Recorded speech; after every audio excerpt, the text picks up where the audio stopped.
नमस्कार, ABP news देख रहे हैं आप और मैं हूं आपके साथ शीरी। चुनाव का एम फैक्टर, 24 का भाईजान चैप्टर। देखिए, दल कोई भी हो, 2024 की तैयारी में जुटी हर एक पार्टी अपनी रणनीति मुस्लिम मतदाताओं के इर्द गिर्द बनाने में जुटी हुई है। खास बात यह है कि इस बार राजनीति की भगवा धारा 400 प्लस का लक्ष्य साधने के लिए मुस्लिम मतदाताओं की ओर चल पड़ी है। प्रधानमंत्री लक्षद्वीप और केरल दौरे पर इस रणनीति की झलक दिखा चुके हैं। 12 जनवरी के बाद बड़े स्तर पर बीजेपी मुस्लिम मतदाताओं को अपने पाले में लाने के लिए जमीन पर उतरेगी, जिसे लेकर राजनीतिक पारा बढ़ने लगा है।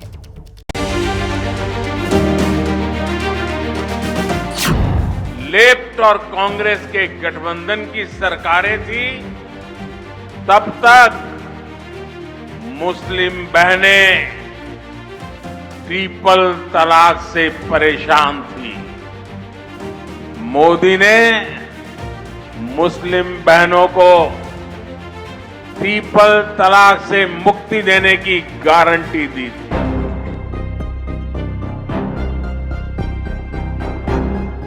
मुस्लिम लेडीज इस बात को भूल गई हैं या भूल जाएंगी कि जो उनके साथ जुल्म ज्यादती हुई है, उनके शौहर मारे गए हैं, उनके नौजवान लड़के मारे गए हैं। 6 दिसंबर को मस्जिद किसने शहीद की, किसने डेमोलिश किया है बाबरी 6 दिसंबर के दिन, तो मुद्दा जिंदगी रहेगा। ये बीजेपी हमारे सबसे बड़ा शत्रु, जानेर शत्रु, दीनेर शत्रु, ईमानेर शत्रु। एक बड़ी आबादी है मुस्लिम महिलाओं की देश के अंदर।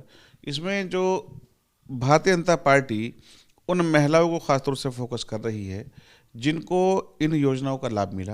और हमने कुछ ऐसी महिलाओं को भी बुलाया है जिन्होंने समाज के लिए काम किया है, जिन्होंने मुस्लिमों के लिए काम किया है, जो एनजीओ के रूप में इस तरह से जो समाज का प्रतिनिधित्व करती हैं, ताकि उनकी जो आवाज़ है, उनके जो अनुभव हैं, वो मुस्लिम महिलाओं तक आसानी से पहुंच सके, आसानी से जा सके और वो समझ सकें कि मोदी जी ने क्या क्या है, किस तरह से मुस्लिम मतदाताओं, खासकर इस वर्ग की महिला मतदाताओं को अपने साथ लाने का बीजेपी का प्लान यह है कि केंद्र सरकार की योजनाओं के लाभार्थियों के जरिए यह संदेश दिया जाए कि पूरे देश में हर तबके का विकास मोदी सरकार में ही संभव है और भाजपा की नीति सबका साथ, सबका। कांग्रेस ने लोकसभा और विधानसभा में महिलाओं को रिजर्वेशन देने वाला कानून बरसों तक लटकाए रखा। नारी शक्ति वंदन अधिनियम अब कानून बन चुका है। दरअसल आमतौर पर माना जाता है कि मुस्लिम मतदाता और बीजेपी के बीच लंबी खाई है। कांग्रेस समेत विपक्ष के तमाम दल इस खाई का फायदा उठाते आए हैं। 2014 में बीजेपी को मुस्लिम समुदाय का महज 9% वोट मिला था। वहीं 2019 में ये आंकड़ा घटकर 8% तक पहुंच गया था। बीजेपी ने आने वाले लोकसभा चुनाव के लिए 400 प्लस सीटें जीतने का लक्ष्य तय किया है और बीजेपी नेतृत्व अच्छी तरह से जानता है कि ये लक्ष्य मुस्लिम समुदाय के बिना मुमकिन नहीं है, क्योंकि 115 लोकसभा सीटों पर मुस्लिम समुदाय की आबादी करीब 20% से भी ज्यादा है। इन सीटों पर मुस्लिम आबादी का सबसे ज्यादा समर्थन कांग्रेस या क्षेत्रीय दलों को मिलता रहा है।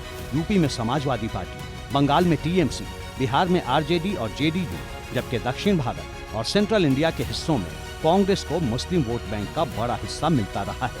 सीएसडीएस के आंकड़ों के मुताबिक करीब 150 से ज्यादा ऐसी सीटें हैं जहां बीजेपी और कांग्रेस के बीच सीधी टक्कर है। इन सीटों पर 72 से 78% मुस्लिम वोट कांग्रेस के हिस्से में आता है।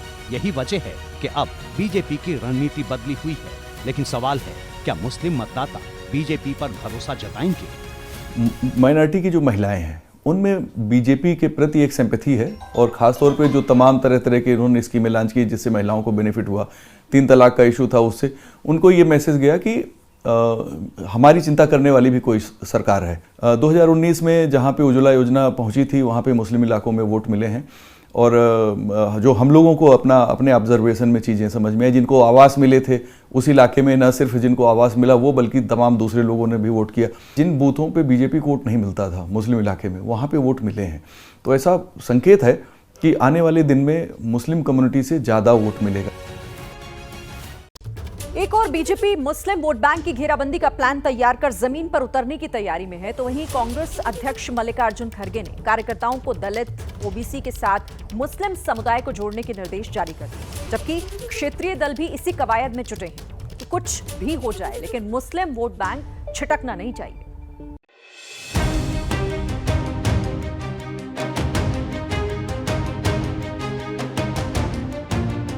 जैसे जैसे वक्त का पहिया लोकसभा चुनाव की ओर घूम रहा है, मुस्लिम समुदाय के दरवाजे पर कांग्रेस ने दस्तक तेज कर दी है। चुनाव की आहट के साथ उत्तर प्रदेश में कांग्रेस का काफिला मुस्लिम समाज की गलियों से होकर गुजरने लगा है।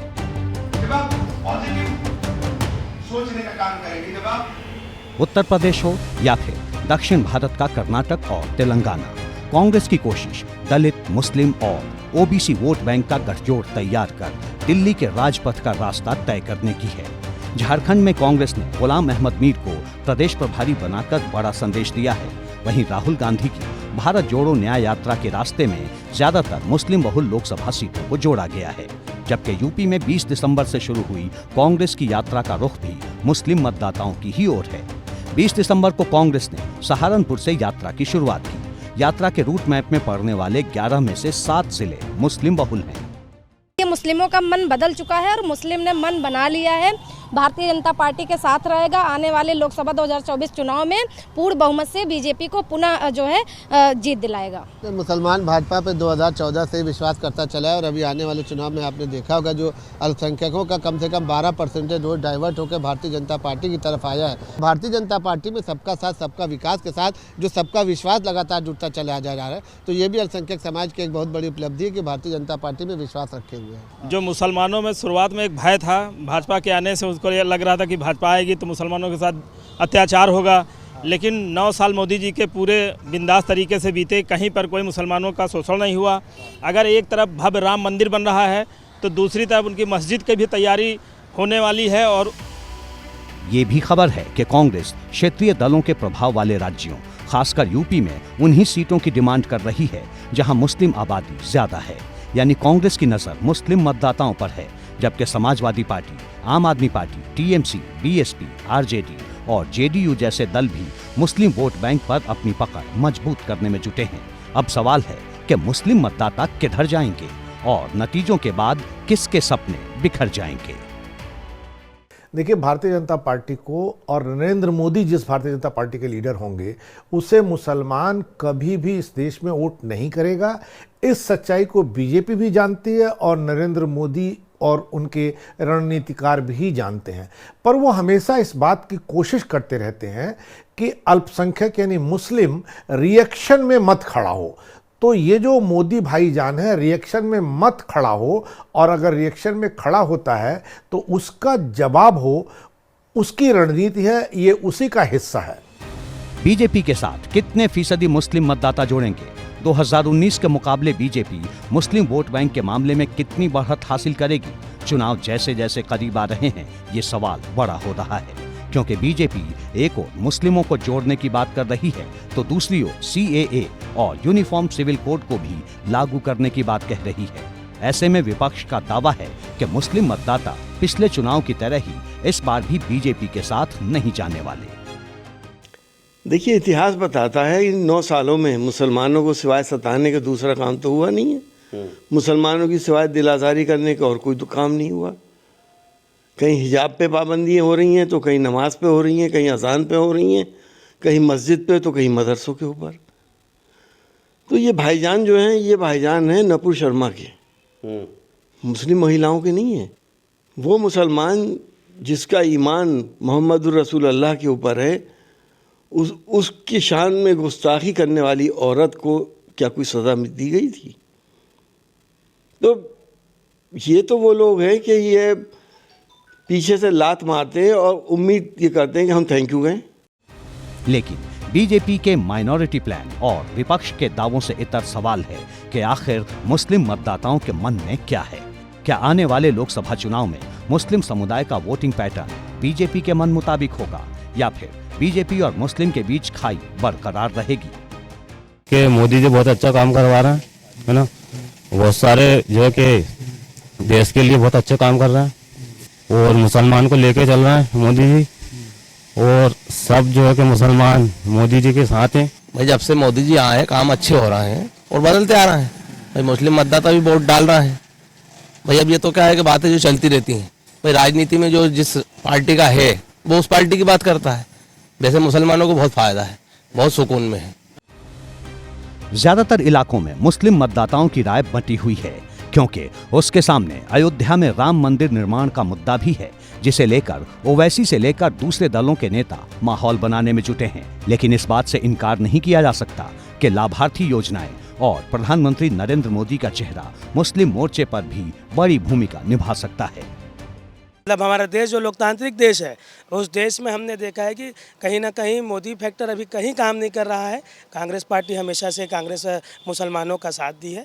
अगर आप देखते हैं लाभार्थियों की लिस्ट में तो हमारी आबादी, जैसे अभी मेरे भाई बोल रहे थे, 14% है। लेकिन अगर हम मकानों में प्रधानमंत्री आवास या गैस कनेक्शन में देखते हैं तो 35 से 40% मुस्लिम लोगों को लाभान्वित किया है।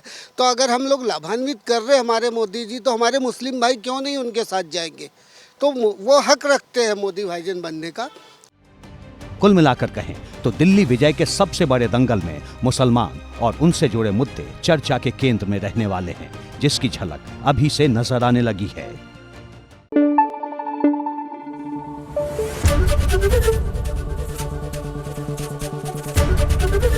एबीपी न्यूज आपको रखे आगे।